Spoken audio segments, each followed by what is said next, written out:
Stadium में हमारा rain on the new bride, rain on the new bride parade. तो किसी न्यू ब्राइड की क्या जा रही है, एक परेड जा रही है, तो उस पर क्या हो गई, बारिश आ गई, तो वो क्या कर दिया, मोमेंट क्या हो गया, स्पॉइल हो गया, तो स्पॉइल अ मोमेंट। नेक्स्ट है आपके पास raise an alarm. Second, raise an alarm meaning warn of a dangerous situation, मतलब कोई डेंजरस सिचुएशन है तो क्या है उसका हमने क्या करा है, अलार्म रेज कर दिया है, तो वार्न करना किसी डेंजरस सिचुएशन के लिए, उसे हम क्या बोलेंगे, रेज एन अलार्म। थर्ड है हमारा raise the bar. Raise the bar मतलब क्या होता है, कुछ एक लेवल है तो उससे ऊपर आपको जाना है, आपको उसका लेवल बढ़ाना है, तो रेज द बार मतलब कि आप क्या करो, हायर गोल सेटअप करो। ठीक है, कि अगर आप मून के सपने देखोगे तो आप सितारों पे तो लटकोगे ही, तो आपको क्या करना है, हायर गोल सेटअप करना है, तो उसका मतलब क्या होता है, रेज द बार। नेक्स्ट है आपके पास ran in the same group. Ran in the same group मतलब सेम ग्रुप में जा रहे हो आप, ठीक है, सेम ग्रुप में जा रहे हो तो क्या कर रहे हो, move in the harmony, ran in the same group. ठीक है, तो हम इसको कैसे याद रखेंगे, group and group are same. फिर नेक्स्ट है हमारे पास फिफ्थ है ran into. Ran into, ran into meaning क्या होता है, मैट एक्सीडेंटली, किसी से आप कैसे मीट कर रहे हो, एक्सीडेंटली मीट हो रहे हो, तो सुबह सुबह आप जल्दी जल्दी जा रहे हो तो आपको रास्ते में कोई मिल गया, तो आप क्या करोगे, आई रैन इनटू सुमित। ठीक है, तो मैं सुमित से मिला, तो एक्सीडेंटली आप मिल लिए, जल्दी जल्दी जा रहे थे तब।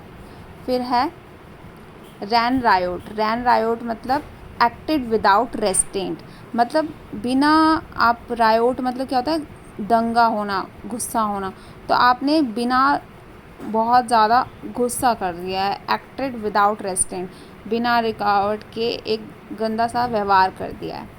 नेक्स्ट है rank and file. Rank and file मतलब ordinary workers in a company, तो ट्रिक हम कैसे याद रखेंगे, फाइल, फाइल जो भी लेके जाता है, तो कौन फाइल लेकर जाता है किसी कंपनी में, तो फाइल कौन लेके जाता है, ऑर्डिनरी पीपल होते हैं, वो साधारण व्यक्ति होते हैं, तो rank and file meaning ordinary people in a company of a company. Rare bird, rare bird क्या होते हैं, जो एक्सेप्शनल होते हैं, बहुत ज़्यादा एक्सेप्शनल पर्सन, रेयर बर्ड मतलब जिनके अंदर एक्सट्रीम टैलेंट होता है, तो रेयर बर्ड जो अलग होता है सबसे, ऐसा पर्सन, तो an exceptional person.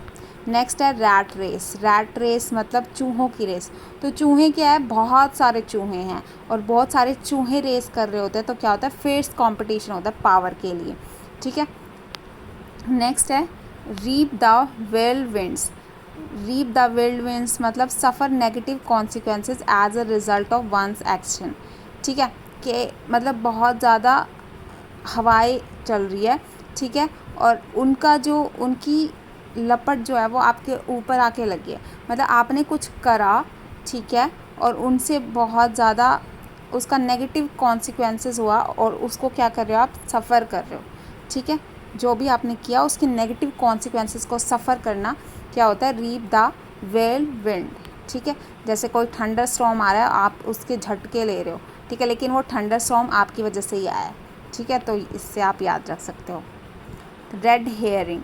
Red hearing मतलब क्या होता है, हेयरिंग क्या होता है, एक मछली होता है, तो उसको हम बार बार वो करके, जो रेस्टोरेंट वाले होते हैं वो क्या कर देते हैं, उसको लाल कर देते हैं, तो वो क्या करते हैं, जिससे पता ना चले, तो क्लूज इंटेंडेड टू डिस्ट्रैक्ट और मिसलीड, कि आपको पता ही नहीं चल रहा है कि वो कैसी है, वो मछली भी है, तो क्या होगा, क्लूज इंटेंडेड टू डिस्ट्रैक्ट और मिसलीड। रेड हेयरिंग्स मतलब।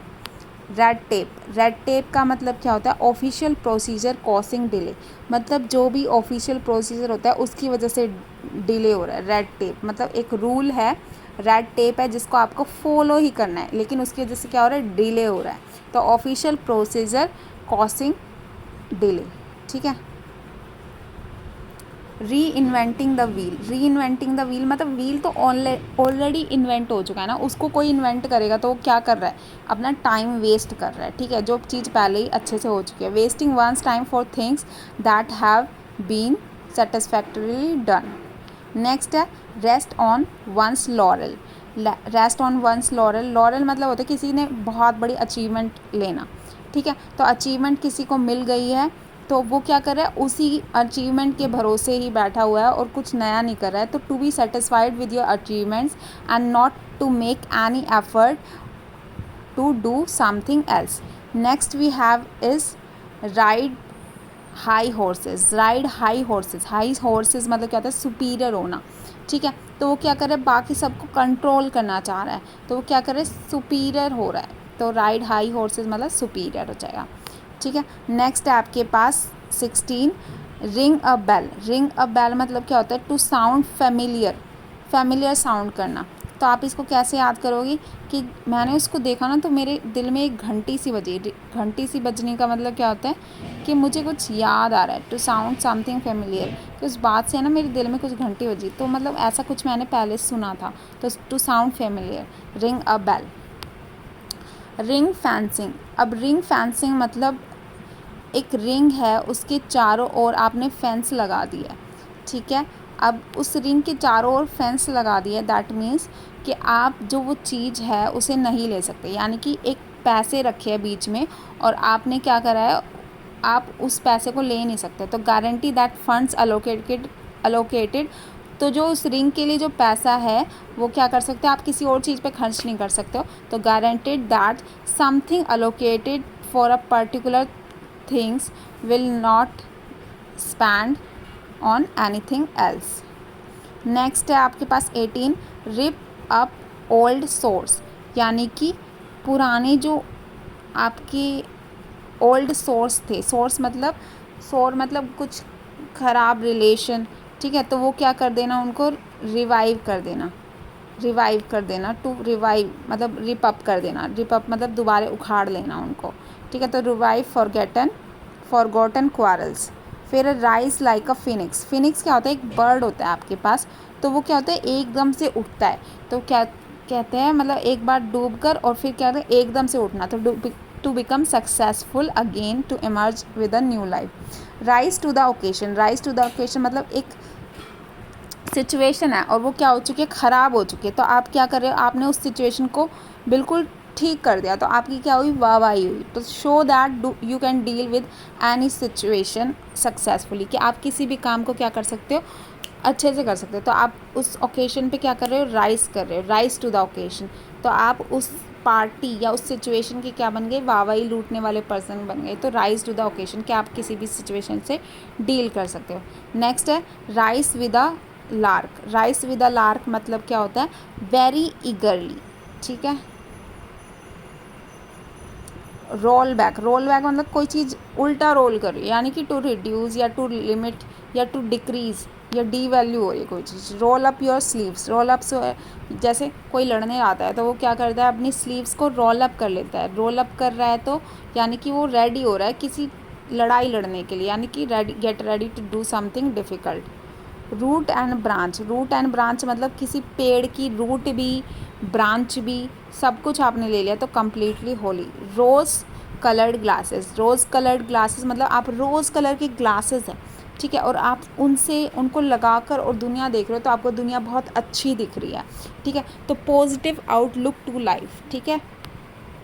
नेक्स्ट है रब समबडी रॉन्ग वे, मतलब किसी का आप हाँ मतलब किसी को रब कर रहे हो रॉन्ग वे में, तो क्या कर रहे हो, इरिटेट समबडी या अनॉय दैम। नेक्स्ट है रफल समबडी फैदर, किसी के फैदर को रफल करना। अब रफल किसी के बाल है और आप उनको क्या कर रहे हो, रफल मतलब ख़राब कर दे रहे हो, तो अनॉय करना किसी को, annoy somebody, ruffle somebody's feather meaning annoy somebody. Next we have rule the roost. Rule the roost. Rule the roost meaning क्या होएगा कि रूल कर रहे हो आप किसी चीज़ को, तो आप क्या कर रहे हो, उसको डोमिनेट कर रहे हो, यानी कि इसको कंट्रोल कर रहे हो। नेक्स्ट है run down. Run down meaning क्या होता है, क्रिटिसाइज़ करना किसी चीज़ को, किसी को डाउन कर देना, यानी कि इंसल्ट कर देना, क्रिटिसाइज़ करना। Run into. रन इनटू मतलब किसी चीज़ का होना। आई रन इनटू। इनकर्ड मतलब किसी चीज़ का होना को हम क्या बोलते हैं, run into. I run into something, ऐसा कुछ होता है। तो run into rough weather. Run into rough weather मतलब आप किसी इनकर्ड मतलब किसी बेकार रफ वेदर से गुज़र रहे हो, तो experience difficulty. Run out of steam, मतलब स्टीम मतलब एंथुजियाज्म, आपके अंदर बहुत सारा एंथुजियाज्म था लेकिन अब वो क्या हो गया, रन आउट हो गया। तो लूज इम्पेटस और enthusiasm and stop doing something. तो ये हमारे पास आर से जितने भी इडियम एंड फ्रेजेस थे वो हो चुके हैं।